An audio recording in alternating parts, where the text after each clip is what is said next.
SPS लोगों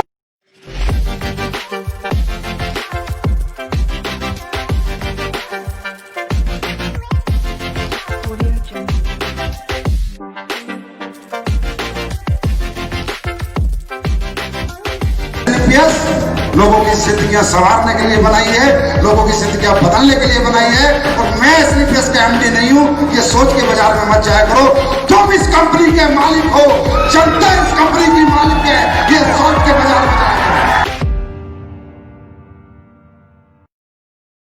तो आप सभी का हिंदुस्तान के डायरेक्ट सेलिंग के इस महा इंटरव्यू में मैं बहुत बहुत स्वागत करता हूं। दोस्तों, मैं Mahipal Singh, crown diamond of Asclepius wellness, आज आप सभी का इस इंटरव्यू में स्वागत भी कर रहा हूं और आपको यकीन भी दिला रहा हूं कि आज आपने जिंदगी का सबसे इंपॉर्टेंट वक्त 1 घंटे का इस इंटरव्यू के लिए निकाला है। आप यकीन मानिए, आप जो अभी आए हैं, 1 घंटे बाद जब आप इस इंटरव्यू से फ्री होंगे, आपके विचार, आपकी सोच, आपके विजन 100% बदल चुके होंगे। आज मैं आपको एक ऐसा मंत्र दिलवाने वाला हूं कि लोग कैसे कामयाब होते हैं, कौन कौन से ऐसे डाउट्स हैं जिनकी वजह से लोग सक्सेस नहीं होते हैं, कामयाब नहीं हो पाते हैं। दोस्तों, मुझे मालूम है आपका वक्त बहुत कीमती है, लेकिन इससे भी ज्यादा इंपॉर्टेंट बात मैं आपको यह बताना चाहता हूं कि इससे भी ज्यादा इंपॉर्टेंट, इस इंटरव्यू को आपको सुनने के बाद आपको ऐसा लगेगा आपके वक्त से भी ज्यादा कीमती आज का आपका 1 घंटा आपकी जिंदगी में, लाइफ में हमेशा रहेगा। ये यादगार 1 घंटा रहेगा। दोस्तों, पिछले 7 दिन से हम लोग प्रमोशन कर रहे थे। आप सारे लोग बेसब्री से संडे का 11 बजे का इंतजार कर रहे थे। सारे एसलीपियस फाइटर ही नहीं, पूरे हिंदुस्तान के डायरेक्ट सेलिंग के जितने भी लीडर्स हैं, आज उन सब लोगों के लिए एक सुनहरा दिन है। क्योंकि दोस्तों, हमारी तमाम कोशिशों के बाद, बहुत ज्यादा रिक्वेस्ट के बाद, आज मैं आपके सामने किसी शख्स को नहीं, एक ऐसी शख्सियत को इनवाइट करने जा रहा हूं, आमंत्रित करने जा रहा हूं। मैं जानता हूं कि उनका टाइम, आप भी जानते हैं कि बहुत कीमती है, बहुत मुश्किल से उनका टाइम निकलता है, शेड्यूल बहुत बिजी है, लेकिन फिर भी वो हम लोगों से इतना प्यार करते हैं कि उन्होंने इस बिजी शेड्यूल में भी हमें टाइम देने का डिसीजन लिया, हमारी मांग को सुना और आप सभी की और मेरी भी रिक्वेस्ट पे उन्होंने हमारा इन्विटेशन स्वीकार करा। जी हाँ दोस्त, मैं अभी आपको मिलवाने जा रहा हूं हिंदुस्तान की fastest growing company Asclepius wellness के CEO and MD mister Sanjeev Kumar sir को। दोस्तों, हम सारे लोग मिलके वेलकम करते हैं। Please welcome Asclepius wellness CEO and MD mister Sanjeev sir. Sir, आपका स्वागत है। सर नमस्कार, आपका स्वागत है आज हमारे इंटरव्यू में। हमारे दर्शक पिछले 7 दिन से वेट कर रहे थे। आज मेरा भी सौभाग्य है और आपका भी हम सभी लोगों का सौभाग्य है कि आज आपसे 1 घंटे तक हम बहुत कुछ सीखने वाले हैं, जिससे हमारी जिंदगी में आमूल परिवर्तन आएंगे। Sir please. थैंक यू भाई जी। तो नमस्कार सभी देखने वाले सभी दर्शकगण को बहुत बहुत नमस्कार। सर, आपका बहुत बहुत स्वागत है।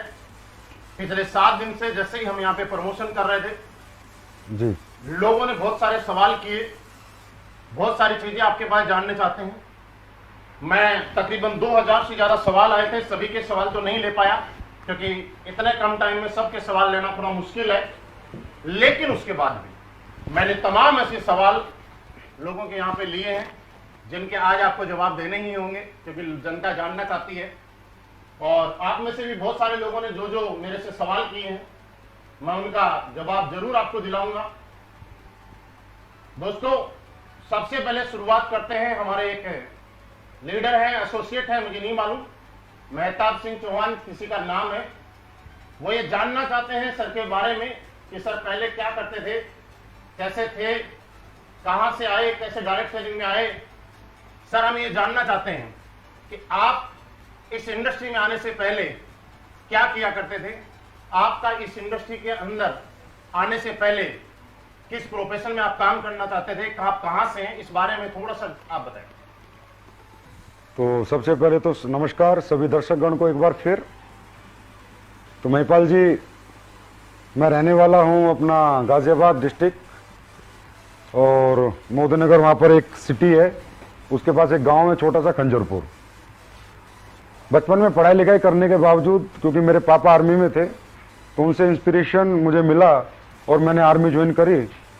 और आर्मी में ही मैंने पहले जॉब की है, आर्मी में मैंने काम किया है और पढ़ाई लिखाई अपना नॉर्मल की है। उसके बाद मैंने आर्मी ज्वाइन कर ली थी। तो मेरा मतलब पहले मैं आर्मी में था। सर बिल्कुल आपने बहुत बढ़िया बताया कि आज के टाइम में हमारे समाज में एक धारणा है कि किसी को अगर सरकारी नौकरी मिल जाए तो सरकार का दामाद बन जाता है। पहले सैलरी मिलती है, उसके बाद पेंशन मिलती है। इतनी अच्छी जॉब होने के बाद आज हिंदुस्तान की सबसे रेस्पेक्टेड जॉब में आर्मी का नाम आता है। उसके बाद भी आप इस डायरेक्ट सेलिंग इंडस्ट्री में आए, और आए ही नहीं, आपने अपना पूरा कैरियर इस इंडस्ट्री में लगा दिया। इसके पीछे ऐसी क्या वजह रही होगी? देखिए महिपाल सर, रियली जॉब वो भी आर्मी का बड़ा रिस्पेक्टेड जॉब है और हमने भी पूरा 15 साल दिए हैं। कश्मीर से कन्याकुमारी तक हमारी पोस्टिंगें रही हैं। बड़ा मजा आ रहा था जॉब में, लेकिन फिर भी होता ही है ना, इंसान की जो इच्छाएं हैं वो तो असीमित हैं। तो ऐसी कुछ इच्छाएं हमारी थी और कुछ, अगर हम अपनी इच्छाओं का दमन कर लें तो बच्चों की कुछ इच्छाएं थी, बच्चे कुछ अच्छी जिंदगी जीना चाहते, तो फिर कोई ना कोई दूसरा सोचा कि कोई ऐसा काम इस दुनिया में है अगर हमारे लायक, तो ट्राई करेंगे, बच्चों के सपने पूरे करेंगे। तो फिर अचानक जयपुर के अंदर एक दोस्त थे, वो ले गए किसी डायरेक्ट सेलिंग कंपनी के प्रोग्राम में, और वहां पर मैंने देखा मान सम्मान, रिस्पेक्ट, पैसा। सबसे बड़ी बात है, मैंने वहां पर ये देखा कि हमारे जैसे लोग कामयाब हैं। हमारे जैसे मीन्स मतलब आम आदमी जो 10वीं पास है, 12वीं पास है, या BA या ग्रेजुएट है, काफी लोग वहां पर पैसे वाले मैंने देखे। मैं काफी इंस्पायर हुआ। और इस इंडस्ट्री की खासूसियत मुझे सबसे ज्यादा जो लगी वो ये लगी कि यहाँ पर कोई भी व्यक्ति जिसके पास डेडिकेशन है, हिम्मत है, मेहनत है, जज्बा है, सपने हैं, कोई भी कामयाब हो सकता है। यहाँ पर टैलेंट की जरूरत नहीं है, क्योंकि आजकल देखिए आप मार्केट में कामयाब होने के लिए, मान लो मेरे सपने हैं या आपके सपने हैं, अगर हम उन्हें पूरा करना चाहे तो मार्केट में क्या है, या तो आपको पढ़ना लिखना बहुत पड़ेगा, तब आप IAS IPS बहुत बड़े बड़े बिग जॉब्स आपको बिग प्रोफेशनल जॉब आपको मिलेंगे, या आपके पास बहुत ज्यादा पैसा हो, आपको बहुत पैसा लगाएंगे तो बहुत पैसा कमाएंगे, होटल हॉस्पिटल स्कूल बना लें, या आपके पास कोई एक्सट्रीम टैलेंट हो, आप विराट कोहली की तरह अच्छे क्रिकेटर बने, अच्छे बॉक्सर बने, अच्छे सिंगर बने। मतलब मैं कहता हूँ डायरेक्ट सेलिंग के सिवा बहुत सारे प्रोफेशन है, आदमी सबने पूरे कर सकता है और लोग कर भी रहे हैं, लेकिन क्या वो खासूसियत हर आम आदमी में होती है? क्या वो टैलेंट, वो पढ़ाई लिखाई, वो पैसा?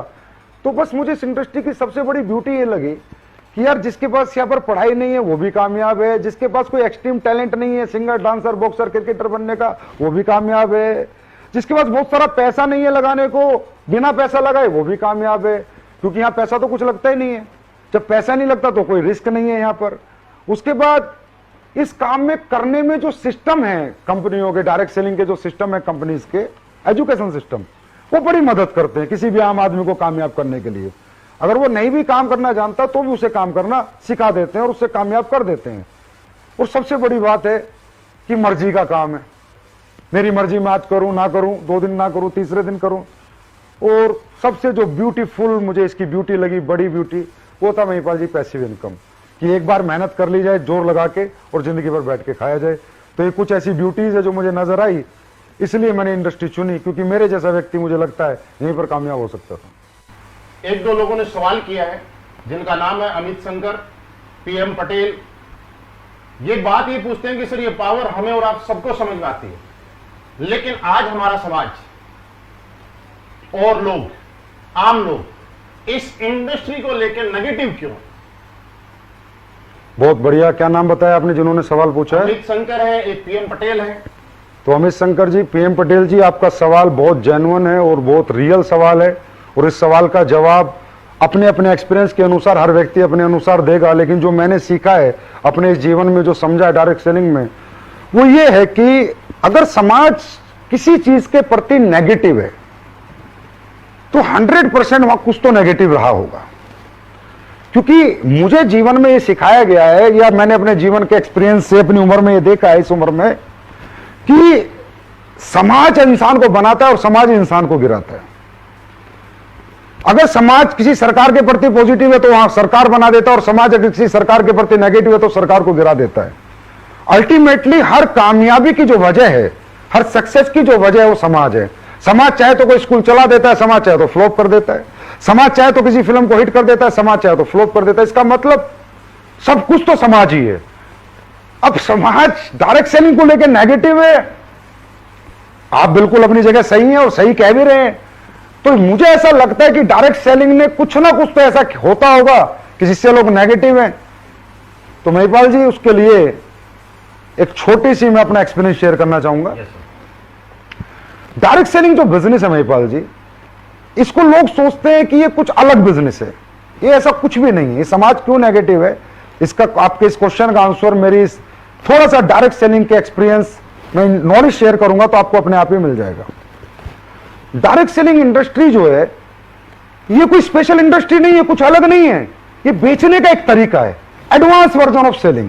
जैसे दुनिया में पहले कैसे बिकता था, एक आदमी दुकान खोलता था, सुबह आता था, अभी भी खोलते हैं, 12 घंटे अपनी दुकान के अंदर आके माल बेच के निकल जाता था। उसी गली उसी मोहल्ले में बिकता था जहां उसकी दुकान थी। फिर किसी व्यक्ति ने एक एडवांस आइडिया, एडवांस वर्जन लाया फ्रेंचाइजी कॉन्सेप्ट का। फ्रेंचाइजी कॉन्सेप्ट, फ्रेंचाइजियां खोल खोल के एक आदमी ने एक जगह से पूरी दुनिया में फ्रेंचाइजियां खोल दी। पूरी दुनिया में फ्रेंचाइजियां खोल दी तो उसका माल एक जगह बैठ के पूरी दुनिया में बिकने लगा। फिर एक आदमी आइडिया लाया कि यार मैन टू मैन सेलिंग भी हो सकती है, मैन टू मैन भी आदमी प्रोडक्ट बेच सकता है, मैन टू मैन भी आदमी चीजों को प्रमोट कर सकता है। तो इसे कहते हैं direct selling, man to man selling. तो ये जो मैन टू मैन सेलिंग है, इसका वर्जन है, इसका स्वरूप है डायरेक्ट सेलिंग। अब जिस आदमी ने बनाया, उसने किस लिए बनाया था? उसने महिपाल जी इसलिए बनाया था, प्रोडक्ट की वजह से बनाया था। प्रोडक्ट बेचने के लिए बनाया था, कुछ ऐसे करने के लिए नहीं बनाया कि भाई कुछ भी बेचो, हवा बेचो। क्योंकि फ्रेंचाइजी से क्या बिकता है? प्रोडक्ट। दुकान से क्या बिकता है? प्रोडक्ट। डायरेक्ट सेलिंग में क्या बिकता है? प्रोडक्ट। तो उसने एक इंडस्ट्री बनाई कि जहां पर एक आदमी एक प्रोडक्ट खरीदेगा, अगर उसको प्रोडक्ट अच्छा लगेगा तो उसको शेयर करेगा, ना कि बेचेगा। क्योंकि डायरेक्ट सेलिंग के अंदर सेल्समैन नहीं आते, एमबीए बीबीए करे हुए मार्केटिंग वाले लड़के नहीं आते। डायरेक्ट सेलिंग में समाज का एक आम आदमी आता है। एक बूढ़ा भी हो सकता है, एक मां भी हो सकती है, एक बहन भी हो सकती है, एक यंगस्टर भी हो सकता है। उसने कोई मार्केटिंग की स्टडी नहीं की, मार्केटिंग नहीं सीखी, उसे नहीं पता प्रोडक्ट कैसे बेचना है। तो डायरेक्ट सेलिंग जो बिजनेस बनाता, ये शेयरिंग बिजनेस बनाता, सेलिंग बिजनेस नहीं बनाता कि आप कोई प्रोडक्ट खरीदें, अगर आपको अच्छे रिजल्ट आए तो आप उसको शेयर करें। अब उसके बाद ये बिजनेस पिछले 100 साल से पूरे वर्ल्ड के अंदर है। हिंदुस्तान में 96 और 98 में आया। 96-98 में जो कंपनियां इसे लेकर आई, बड़ी अच्छी कंपनियां थी, बिल्कुल इथिकल प्रोडक्ट के साथ ये बिजनेस लेके आई। इंडिया के अंदर उन्होंने शुरुआत करी, बहुत अच्छा रिस्पॉन्स इंडिया में मिला। मतलब गांव गांव लोग डायरेक्ट सेलिंग में जुड़े। 96 में 98 की बात कर रहा हूं महिपाल जी। अब जब ये रिस्पॉन्स उन कंपनियों को मिला तो ऐसा लगा कि हाँ, हिंदुस्तान के अंदर बहुत बड़ा पोटेंशियल है इस इंडस्ट्री का और बहुत लोगों को एम्प्लॉयमेंट मिलेगा। लेकिन आपको पता है कि हर असली चीज के साथ एक नकली चीज साथ में आती है। हर ओरिजिनल के साथ डुप्लीकेट वर्जन जरूर आता ही आता है। तो जो ओरिजिनल स्वरूप वो लोग लेके आए कंपनी में, अगर आपको वो नाम नहीं लेना चाहूंगा, 2 कंपनी इंडिया की थी, एक इंडिया की एक बाहर की, जिन्होंने इथिकल डायरेक्ट सेलिंग को जन्म दिया अच्छे प्रोडक्ट के साथ। अब जब लोगों ने देखा कि इन कंपनियों की इतना पोटेंशियल है, इन कंपनियों में इतने लोग जुड़ने लग गए, एकदम आतंक मच गया, क्या धंधा आ गया, पैसे कमाने का धंधा आ गया। तो फिर डुप्लीकेट लोग मार्केट में आए और डुप्लीकेट लोगों ने एक चीज देखी, एक उन्होंने आइडिया लिया या कह सकते हो मार्केट का सर्वे किया कि हिंदुस्तान में तो पैसा कमाने का तरीका दे दो तो ही लोग जुड़ जाते हैं। तो उन लोगों ने क्या किया, उन लोगों ने कुछ कंपनियों से सीखा। जैसे एक बाहर की एक कंपनी आई थी, गद्दा बेचती थी, 80,000 का गद्दा 2001-2 में। तो हमारे इंडिया के लोगों ने कहा, जो इंडिया के जो डायरेक्टर बने, बाद में कंपनियां बनी, कि यार 80,000 का गद्दा बिक जाता है 2001 में उस मंदे जमाने में, तो इसका मतलब हिंदुस्तान में लोग कुछ भी खरीद सकते हैं। क्योंकि हिंदुस्तान की एक मजबूरी है, हिंदुस्तान में अनएम्प्लॉयमेंट बहुत है, एक बात, और हिंदुस्तान इमोशनल कंट्री है, यहां रिलेशन बिकते हैं, रिश्ते बिकते हैं, प्रोडक्ट नहीं बिकते। तो उन लोगों ने क्या किया, जो इथिकल डायरेक्ट सेलिंग शुरू हुई थी, अच्छे प्रोडक्ट बेच के अच्छे पैसे कमाने की शेयरिंग इंडस्ट्री जो शुरू हुई थी, उन्होंने उसको साइड हटाया और कुछ भी हवा ले आए। कोई ऑनलाइन कंप्यूटर एजुकेशन ले आया, कोई वेब स्पेस ले आया, कोई गद्दे ले आया, कोई कपड़े ले आया, ऐसे ऐसे प्रोडक्ट लेके आए जो किसी के काम के नहीं थे। और फिर उन्होंने लोगों के इमोशंस और रिलेशन की ताकत से उन्हें बेचा और कंपनियों ने पैसा बनाया। लीडरों ने भी पैसा बनाया, लेकिन वो पैसा कंपनी और लीडर बनाते गए पर समाज का एक बहुत बड़े वर्ग को नेगेटिव करते गए। कैसे? फॉर एग्जाम्पल, आपने किसी ऐसी कंपनी में जुड़ गए जिसके product no need, no use, no worth के हैं, ना आपके काम के हैं ना आपकी जरूरत के हैं। और कोई व्यक्ति आपको एक लालच देता है कि 2 बनाओगे तो इतने मिलेंगे, 4 बनाओगे तो इतने मिलेंगे, और आपने पैसे दे दिए। इस तरह 100 लोगों ने पैसे दे दिए। सर, दुनिया की कोई भी डायरेक्ट सेलिंग कंपनी में अगर 100 लोग जुड़ते हैं महिपाल जी, तो काम 10 ही करते हैं। चाहे हमारी कंपनी में जुड़े, चाहे एमबीए में जुड़े, चाहे मोदी केयर में जुड़े, चाहे वेस्टेज में जुड़े, जितनी भी कंपनियों में जुड़े, काम 10 ही लोग करते हैं, 90 लोग सिर्फ प्रोडक्ट के यूजर होते हैं। तो जब उन कंपनियों ने जिन्होंने सिर्फ हवा बेचने का धंधा बनाया, लोगों के रिश्ते बेचकर पैसे कमाने की सोच बनाई, रिलेशन के साथ खेला, इमोशन के साथ खेला, उन कंपनियों के प्रोडक्ट जब 100 लोगों को बेचे गए, तो जो 90 लोग थे ना, जिन्होंने एक्साइटमेंट में खरीद लिए, और जब वो प्रोडक्ट उनके काम पे नहीं आया ना, तो उन्होंने टांड पे फेंक दिया और फिर गाली देनी शुरू करी उस व्यक्ति को जिसने उनको वो प्रोडक्ट दिया था। फिर कहना शुरू किया, ये बेकार काम है, ये जोड़ने का काम है, ये कंपनी वाले मूर्ख बनाते हैं, बेवकूफ बनाते हैं। और वो 10 लोग जो हर कंपनी में 100 में से 10 काम करते हैं, उन्होंने झंडे उठा लिए, मालाएं पहनाई, बुके दिए, वो कहते हैं पॉजिटिव इंडस्ट्री, अच्छी इंडस्ट्री है। मतलब हमने 100 लोगों को जोड़ा, 90 को नेगेटिव किया, 10 को पॉजिटिव, 90 को नेगेटिव, 10 को पॉजिटिव। अल्टीमेटली इन कंपनियों की वजह से, जिनके प्रोडक्ट लोगों की जरूरत के नहीं है, जिनके लोगों की नीड के नहीं है, और लोगों को जो लालच देकर अपने साथ जोड़ लेते हैं, और फिर वो लोग काम तो करते नहीं है और प्रोडक्ट उनके काम का नहीं होता, तो वो जो वर्ग है समाज का, वो बहुत नेगेटिव है इस बात को लेके। तो असली जो नेगेटिविटी है वो यहां से शुरू हुई। मतलब हम ये समझ पा रहे हैं कि डायरेक्ट सेलिंग का जो स्वरूप था वो कुछ और था, लेकिन हिंदुस्तान के लोग इमोशनल हैं, हिंदुस्तान के लोग अपनों पे भरोसा करते हैं। यहाँ पे प्रोडक्ट नहीं बिकते, फेस बिकता है, फेस वैल्यूज बिकती है। उसकी वजह से लोगों ने यहाँ के लोगों को यूज किया, और एक बहुत बड़ा तबका जो नेगेटिव हुआ, उसके पीछे लोग जिम्मेवार नहीं है, कहीं ना कहीं कोई कंपनी जिम्मेवार है। जैसे कि आपने देखा होगा, हिंदुस्तान में धनलक्ष्मी यंत्र, बजरंगबली यंत्र, शनि यंत्र, क्या क्या बिक जाता है। इमोशनल लोग हैं, समझ, बेचारे बहुत सीधे साधे लोग हैं। मामा भांजे के पास गया, भांजा खरीद लेता है, चाचा भतीजे के पास गया, भतीजा खरीद लेता है। वो उसे खरीदता है सर, उसकी विश्वास को, उसके यकीन को खरीदता है, उस रिश्ते को खरीदता है, प्रोडक्ट को नहीं खरीदता। और ये जो कंपनियां हैं जो गलत तरह के प्रोडक्ट लेके आई थी, इन्हें कहते हैं नेगेटिव प्रोडक्ट। अभी नेगेटिव प्रोडक्ट की एक लिस्ट है, जो नेगेटिव प्रोडक्ट लेके आई थी, उन्होंने रिश्तों से खेला, और इस तरह क्या हुआ कि 100 लोग अगर किसी कंपनी में जुड़े तो 90 नेगेटिव है। और सर ये 20 साल से काम चल रहा है, तो आप ये मान लीजिए कि समाज का हर एक आदमी किसी ना किसी कंपनी का जला हुआ है। हाँ, ये बात सही है कि डायरेक्ट सेलिंग के बारे में हम लोग किसी को बात करते हैं, तो जब लोगों से बात होती है तो वो लोग बोलते हैं कि दूध का जला छाछ भी फूंक फूंक के पीता है, लेकिन यहाँ तो छाछ के जले हुए बैठे हैं, वो क्या फूंक के पिए। लेकिन आगे मैं बात बढ़ाते हुए आपसे पूछना चाहूंगा, जैसा आप बोल रहे थे कि मार्केट नेगेटिव नहीं था, लोग समाज नेगेटिव नहीं था, कुछ नेगेटिव प्रोडक्ट्स थे जो no need, no worth, no use के थे, जिसकी वजह से मार्केट में नेगेटिविटी आई। तो अगर इतने नेगेटिव प्रोडक्ट हैं, तो फिर ऐसी कंपनियां मार्केट में क्यों चल रही है, वजह क्या है? अब ये बहुत अच्छा क्वेश्चन है। मुझसे भी कई लोग बोलते हैं कि सर आप बात करते हो इन कंपनियों के बारे में, इस तरह से बताते हो कि इथिकल डायरेक्ट सेलिंग नहीं करते, लीगल नहीं है। सर ये कंपनियां इसीलिए चल रही है क्योंकि जब तक दुनिया में रिश्ते चलते रहेंगे, बाप बेटे का रिश्ता खत्म नहीं होगा, भाई बहन का रिश्ता खत्म नहीं होगा, मामा भांजे का खत्म नहीं होगा, चाचा भतीजे का खत्म नहीं होगा, वो यकीन, वो विश्वास जब तक बना रहेगा, जब तक ये कंपनियां चलती रहेगी। दूसरी बात, जब भी इन कंपनियों में कोई आदमी पहली बार सेमिनार देखने जाता है, उसे क्या पता, वो तो देखता है स्टेज के ऊपर, अरे भाई ये करोड़पति, ये अरबपति, मोटिवेशन मिलता है उसे, कहता भाई मैं भी बन जाऊंगा, फिर वो पैसे दे देता है बेचारा वहां पर। उसे क्या पता कल तेरे साथ क्या होगा, तुझे मार्केट से रिस्पॉन्स मिलेगा या नहीं मिलेगा, उसे नहीं पता ना, मार्केट से कल रिस्पॉन्स मिलेगा या नहीं मिलेगा, कल तेरे साथ क्या होगा। तो वो व्यक्ति वो उनके मोटिवेशन के जंजाल में फंस के वहां पर घुस जाता है, और पहली बार होता है। देखिए सर, मैं एक बात बताना चाहता हूं, और जितने लोग सुन रहे हैं इस बात को बड़ा ध्यान से सुने।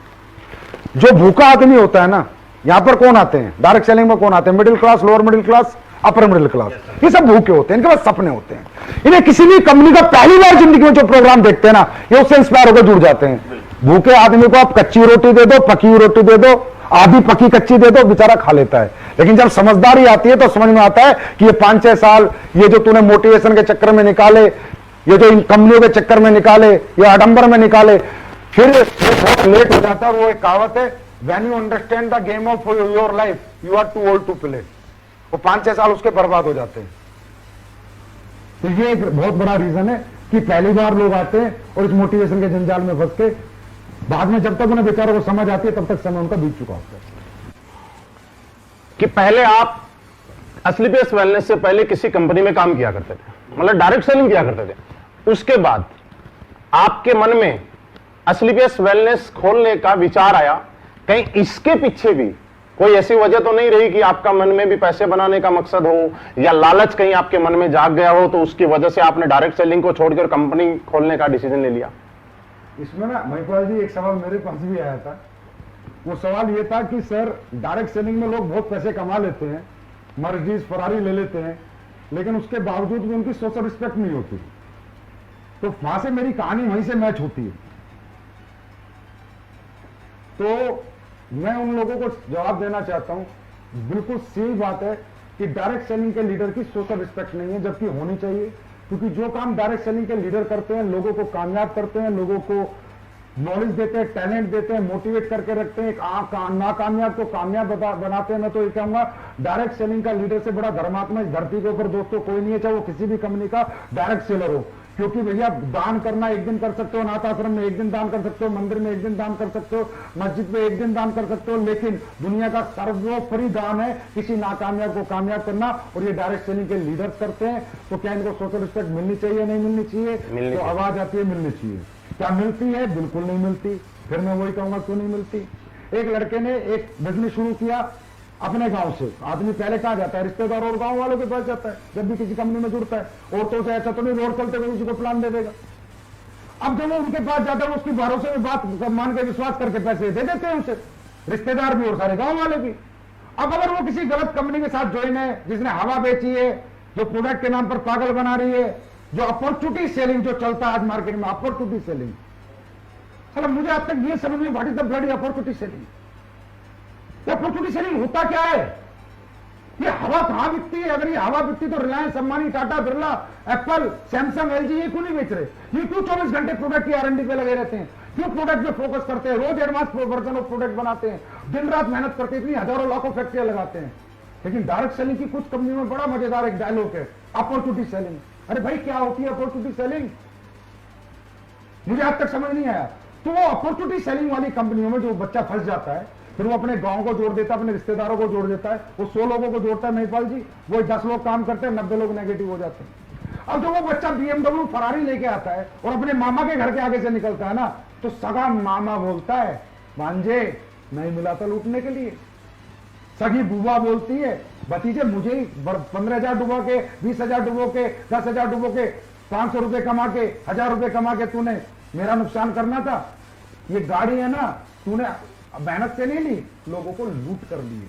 और रियली वो कंपनियां उनके प्रोडक्ट जो इस तरह के बेचती हैं, वो रियली लोगों के रिश्तों से खिलवाड़ करके लोगों को लूट रही है। अब ये बताइए, जब साला रिश्तेदार ही हमारे खिलाफ हो गए, जब हमारे गांव के हमारे खिलाफ हो गए, तो भाई साहब सोशल रिस्पेक्ट करेगा कौन?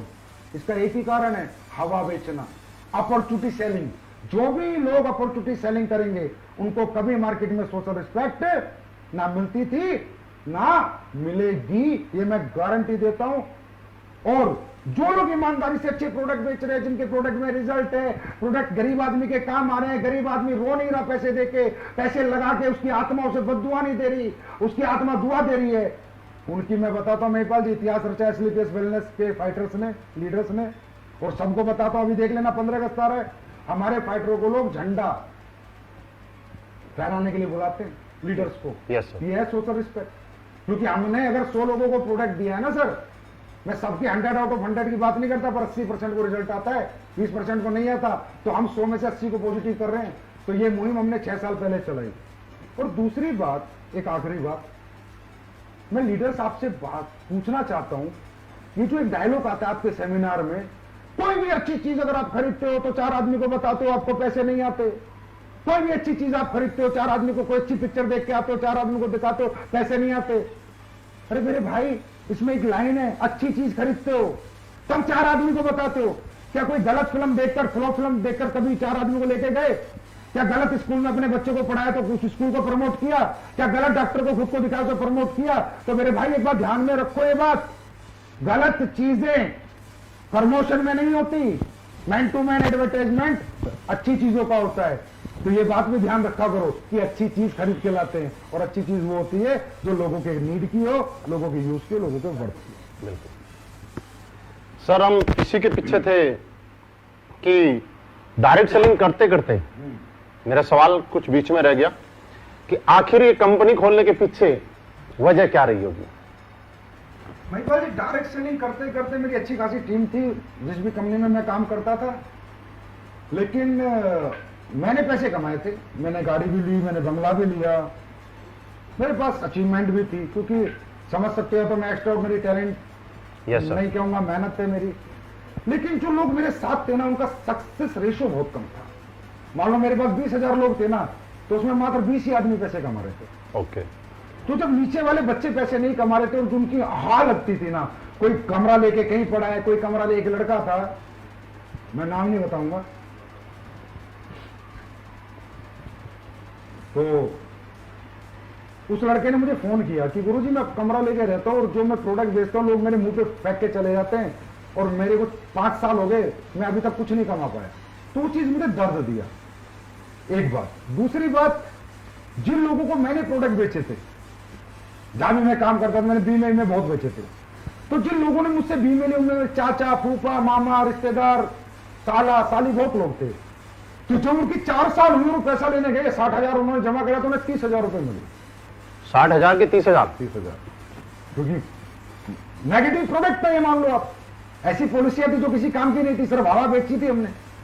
तो अब जब हम गाड़ी वाले बन गए, बंगले वाले भी बन गए, तो जिस गली से निकलते हमारे रिश्तेदार बोलते हुए, हमें लूट के तूने गाड़ी ले ली, हमें बर्बाद करके हमारे 30,000 डुबो के, हरामजादे तू आज बंगले में घूम रहा है, अगर तुझे 1,000 रुपए चाहिए तो भीख मांग लेता।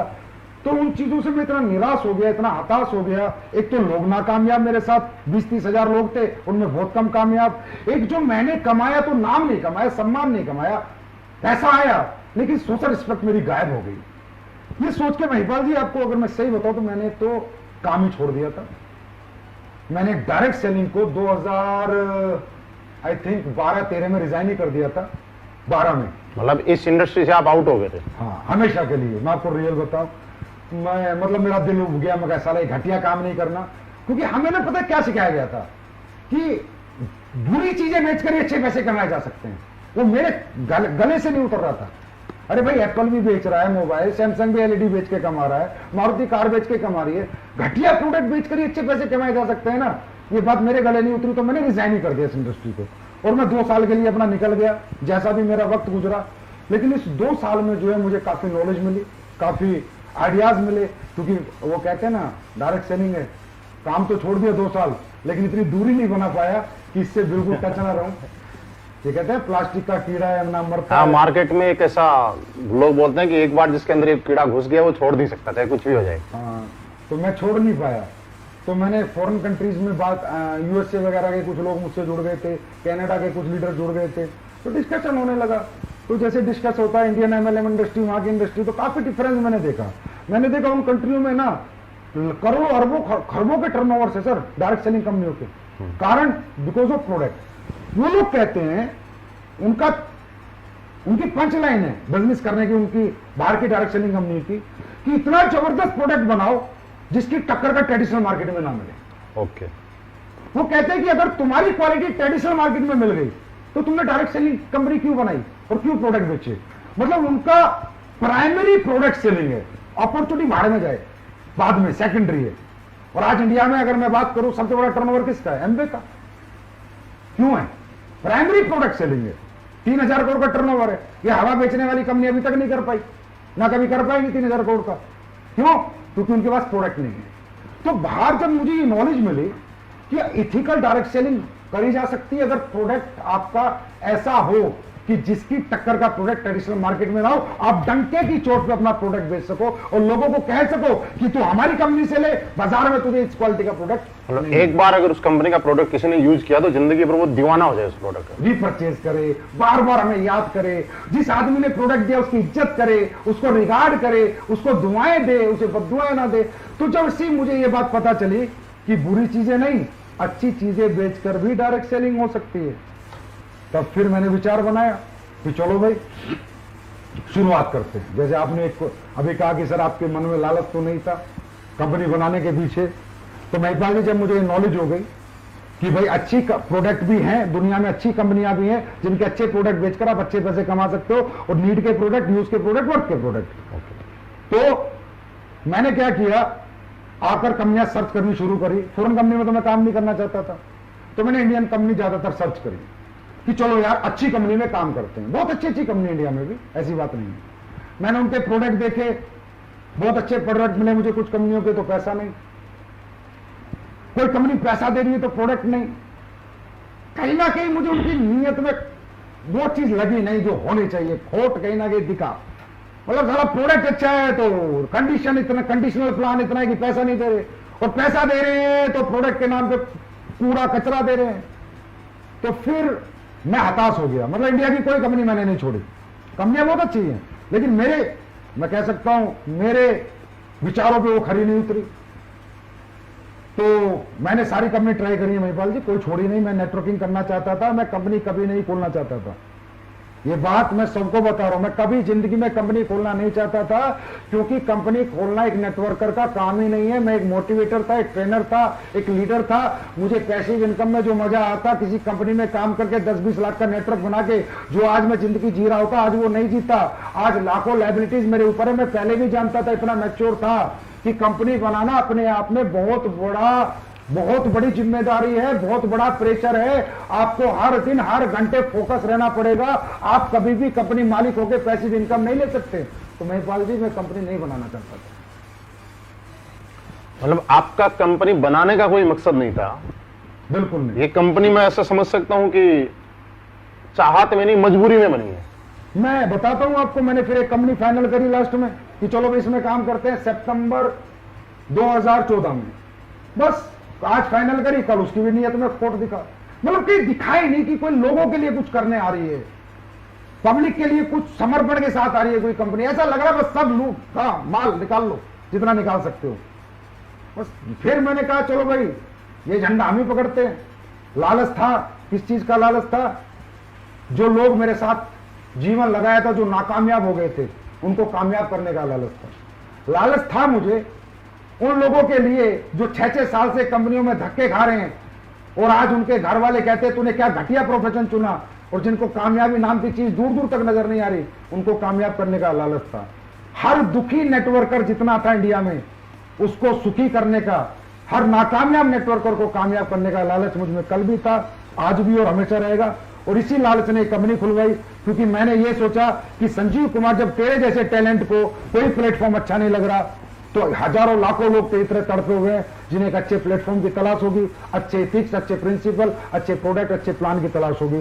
तब मैंने झंडा उठाया और 6 साल से आप लोगों के साथ लेके चल रहा हूं। एक सवाल सर है कि इतना आपने रिसर्च किया, तकरीबन आप बता रहे हो कि 1.5-2 साल आपने गैप दिया, उसके बाद रिसर्च किया, आपको कोई कंपनी अच्छी नहीं मिली, कुछ कमी कहीं मिली, कहीं कमी कुछ मिली, उसके बाद भी आपने कंपनी खोलने का रिसर्च किया। मुद्दा यह है कि इतना रिसर्च करने के बाद ऐसा कौन सी खासियत और वजह दिखाई दी जिसकी वजह से आपने वेलनेस इंडस्ट्री का चुनाव किया, और वेलनेस इंडस्ट्री में भी खासकर आयुर्वेदा को चुना? इसके पीछे की कोई वजह?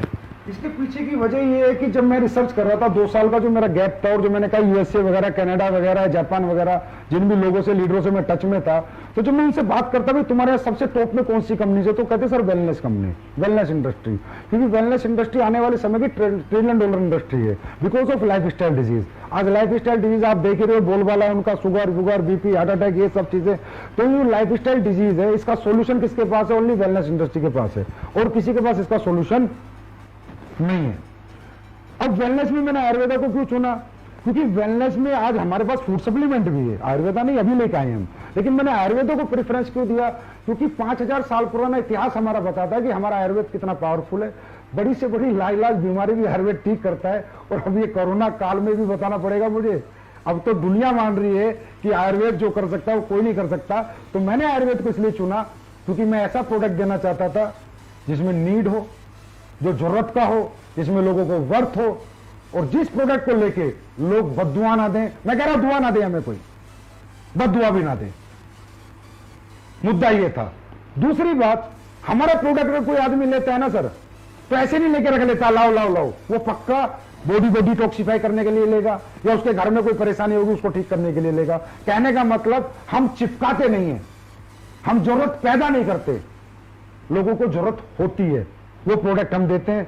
तो आयुर्वेद जो कर सकता है, जो चमत्कार, वो आप हमारे YouTube पे जाके हमारे टेस्टिमोनियल देख सकते हैं कि मैंने आयुर्वेद चुना तो आज उसने क्या चमत्कार किए, क्या रिजल्ट दिए। और आयुर्वेद को कल तक तो मैं चिल्ला चिल्ला के बोलता था सर, आज तो पूरा वर्ल्ड बोल रहे हैं।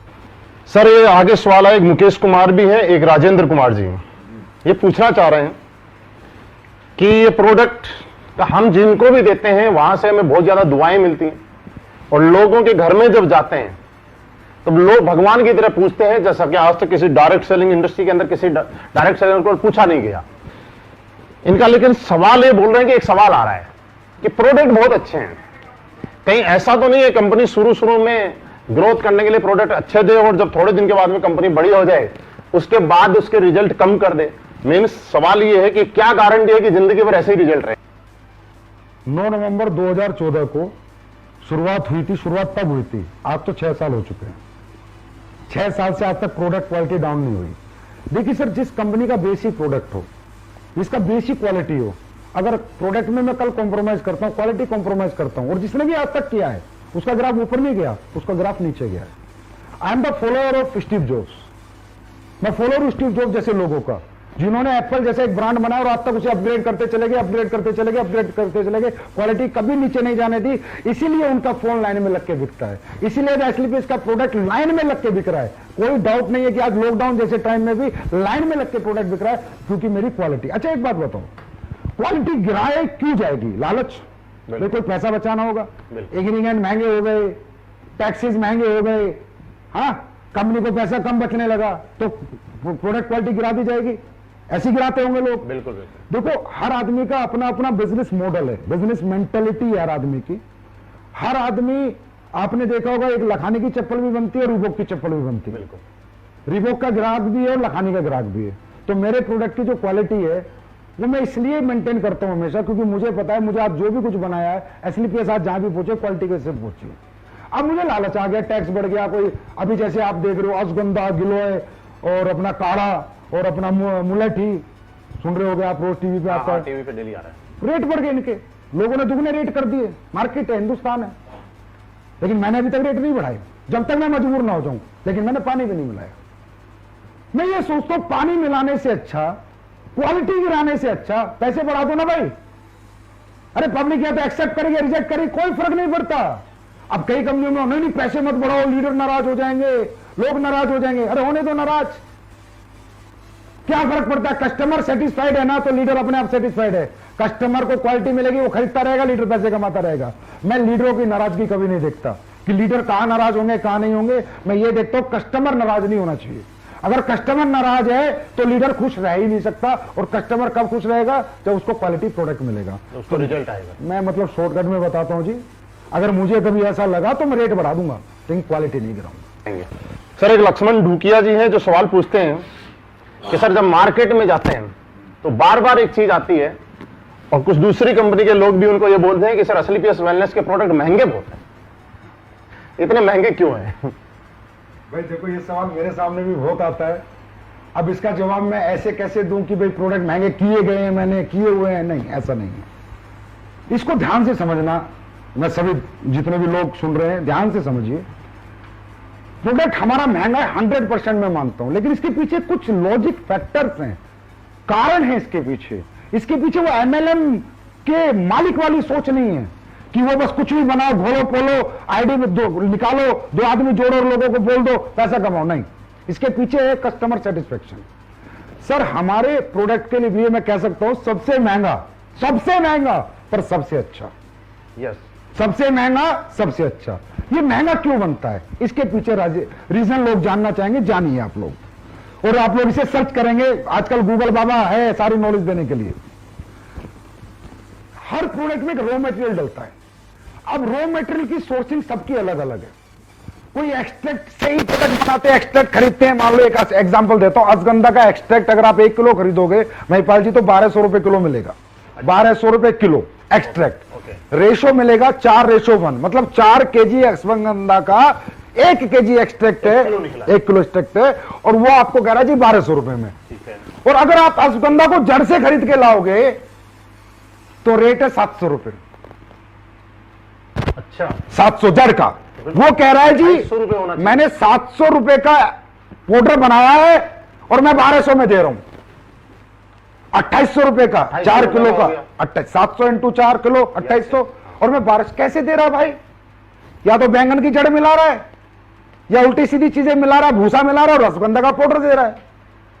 अब जो कंपनी प्रोडक्ट बनाती है उन्हें मजा आ रहा है, उन्हें 1200 रुपए किलो का अश्वगंधा मिलता है, डीएम वाटर मिलता है, बनाती है, प्रोसेसिंग करती है, बोतल भरती है, भेज देती है बाजार में। अश्वगंधा है नहीं, उसका नाम है। नहीं, अश्वगंधा है पर बहुत नाम आधी मात्रा में, आधी से भी कम मात्रा में मिलावटी। एक्सट्रैक्ट। हम लोग एक्सट्रैक्ट यूज नहीं करते। ओके। सबसे पहले हमारा प्रोडक्ट इसलिए महंगा होता है। कोई भी व्यक्ति हमारे फैक्ट्री में जाए, जयपुर में फैक्ट्री है, जाके देखे, हम एक्सट्रैक्ट यूज नहीं करते, हम रॉ हर्ब्स यूज करते हैं। अब रॉ हर्ब्स जो लोगों को 1200 में मिल रही है, जितनी भी कंपनी काम कर रही है सबको 1200 में मिल रही है, मुझे 2800 में मिल रही है। मेरा आंवला है, मेरा आंवला मध्य प्रदेश जंगलात से आता है। जंगली आंवला मैं यूज करता हूं। मैं ये आंवला जो आपका बाजार में बिकता है यूज नहीं करता, मैं जंगली आंवला यूज करता हूं। बाजार का आंवला 100 रुपए किलो है तो जंगली आंवला 400 रुपए किलो है। जिनसिंग है, जिनसिंग आप फैक्ट्री में किसी को भी भेजिए, अचानक भेजिए, अकस्मात भेजिए, किसी को भी बोला जाके निरीक्षण कर छापा मारे स्लीपेज की फैक्ट्री पे। एक कोरिया की जिनसिंग है जो 2500 रुपए किलो आती है, एक चाइना की जिनसिंग है, एक एग्जांपल है रेट का, 1000 रुपए किलो आती है। हम कोरिया की जिनसिंग यूज करते हैं। लेकिन दोनों है जिनसिंग, दोनों जिनसिंग है। स्पेरुलिना है, हमारा ओरिजिनल स्पेरुलिना, चाइना का स्पेरुलिना जो आता है ना सर, 1000 रुपए किलो है, हम यूज करेंगे वो 5000 रुपए किलो के। एक एग्जांपल से बता रहा हूं, हमारा raw material quality upper level का है और रॉ है। रॉ हर्ब्स यूज करते हैं, उन हर्ब्स को हम उबालते हैं, फिर जड़ से लेके पूरा फल तक उसका काढ़ा निकालते हैं, फिर प्रोसेसिंग करते हैं, तब हम चीज बनाते हैं। तो प्रोसेसिंग, रॉ मटेरियल क्वालिटी, ये सबसे ज्यादा इफेक्ट होती है। एक एग्जांपल देता हूं, सब लोग सुनो, कोई एमडी इतना सच नहीं बोलेगा। तुलसी बाजार में आप किसी भी कंपनी से बनवाओ, तुलसी 20-25 रुपए में बना के दे देगा विद बोतल पैक। मेरी तुलसी का बिल, कोई भी आके मेरे पास आके देखे, मेरा बिल, मेरी जो कॉस्टिंग शीट है फैक्ट्री की, हमारी 75 रुपीज है। 75 रुपीज हमारी मैन्युफैक्चरिंग कॉस्ट है तुलसी की, तो मैं 308 में बेच रहा हूं। लोगों की तुलसी 20 रुपए में विद पैकिंग बन रही है। आप पूरी इंडिया की किसी भी सप्लायर से ले लो, 20 रुपए में डब्बा पैक करके तुलसी दे देगा। मेरी तुलसी की कॉस्टिंग है ना वो 75 रुपए है, और कोई भी आगे देख सकता है वो। अब क्यों है? अब बाजार की तुलसी के 10 बूंद और मेरी तुलसी का 1 बूंद। बिल्कुल है। तो सर या तो लोगों को लूट लो, बेवकूफ बना लो, या ईमानदारी से काम करना है तो फिर पैसे तो रखने ही पड़ेंगे। अब 75 की तुलसी और 25 की तुलसी में 5 गुना का फर्क हो गया महिपाल जी, 3 गुना का। तो मैं सर्वाइव कैसे कर जाऊं उस रेट पे बेच के? अगर आप चाहते हो उस रेट पे बेचूं तो मुझे कचरा बनाना पड़ेगा, मुझे पानी मिलाना पड़ेगा, घटिया प्रोडक्ट बनाने पड़ेंगे, वो मैं मरते दम तक नहीं बना सकता। तो सबसे महंगा सबसे अच्छा। सर आपने बहुत बढ़िया बताया। मुझे नहीं लगता कि आज हिंदुस्तान में क्या पूरी दुनिया के अंदर किसी कंपनी का मालिक, किसी कंपनी का एमडी इतना खुल के मतलब सारी अंदर की बातें किसी को बता दे, ये लाजवाब है सर अपने आप में। और दूसरा आपने जो एक प्रोसेस बताया कि हम हब्स यूज करते हैं, रॉ मटेरियल, पूरी रो एक्सट्रैक्ट पाउडर नाम की कोई चीज बाजार से नहीं खरीदते। ये एक बहुत बड़ा राज है स्लीपेज वेलनेस के प्रोडक्ट का रिजल्ट देने का। अरे महिपाल जी 500 रुपए का प्रोडक्ट भी महंगा है अगर काम का नहीं है तो। अब हमारा पेस्ट 199 का, दुनिया 50-50 रुपए में लेके आ गई। अब 50 रुपए में तू रेत मिला के पेस्ट बेच रहा है, क्या मतलब है उसका? कोई काम तो करे दांतों के लिए। वो 50 भी बेकार है ना, 500 रुपए भी बेकार है सर अगर काम का नहीं। देखो पैसा पैसा ही होता है। अगर उसके यूज में आ गया तो पैसा वसूल हो गया, अगर यूज नहीं आया तो कम पैसा भी बेकार है। सर किसी के घुटने का दर्द है, 15,000 रुपए में ठीक हो गया, 1.5 लाख की बजाय, प्रोडक्ट महंगा रहा सस्ता रहा, ये बताओ।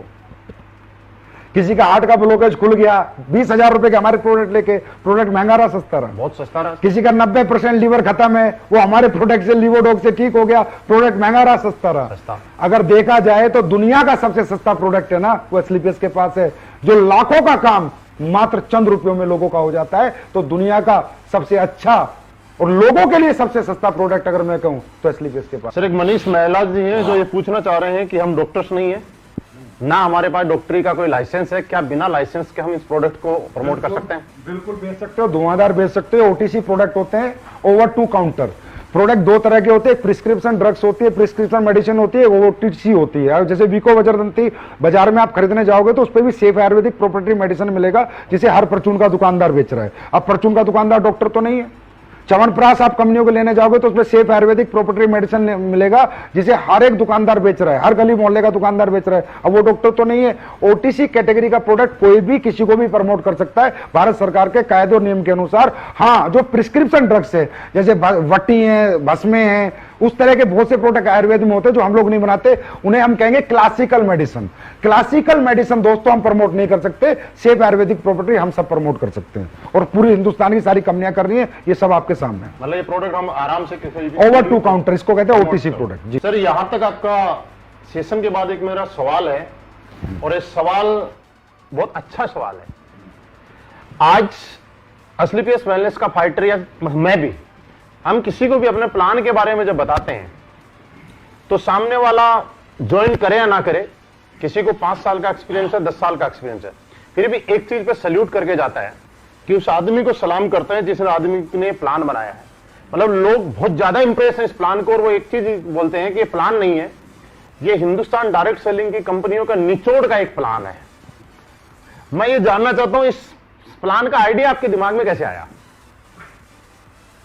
भाई वही बात है, जिसने किया होगा कर्म उसको ही पता होंगे अपने धर्म। तो मैंने कर्म किए थे, डायरेक्ट सेलिंग की थी। मैं कोई वो तो नहीं हूं इंडस्ट्रियलिस्ट की आगे सीधा डायरेक्ट सेलिंग कंपनी खोल ली। तो जो दर्द जो तकलीफें मुझे हुई थी, जैसे फॉर एग्जांपल हम लोग पैसे कमाते थे तो जितने आते थे उतने खर्चा हो जाता था। Yes, sir. 2-2 साल तक हमारे घर वाले पूछते थे भाई क्या कमाया, तो हम बोलते थे और रुक जाओ बस आने वाला है। उस ना तो वो कभी आया ना हम कभी रुके, तो आखिर में घर वाले नेगेटिव हो जाते थे, परेशान हो जाते थे। क्योंकि देखो एक डायरेक्ट सेलर का खर्चा तो होता है, इसमें कोई डाउट नहीं है, खर्चा तो होता है।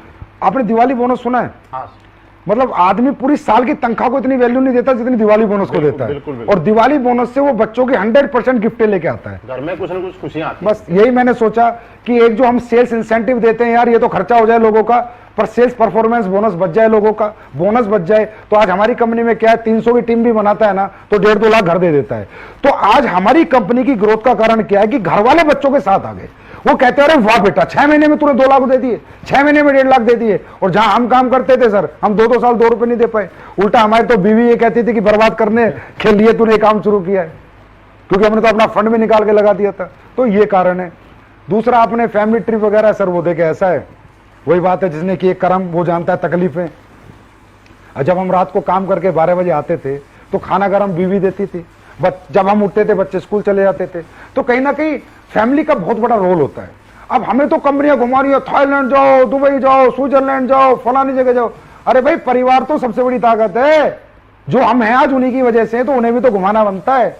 तो देने को तो मैं 1 टिकट भी दे सकता था, लेकिन मैंने 4 टिकट दिए, बिकॉज एस्क्लेपियस फैमिली कंपनी। तो आज जब हमारे लोगों के माँ बाप घूम के आते हैं, 20 बच्चे घूम के आते हैं, तो उन लोगों को आते ही कहते हैं अरे भाई वाह क्या काम किया आपने।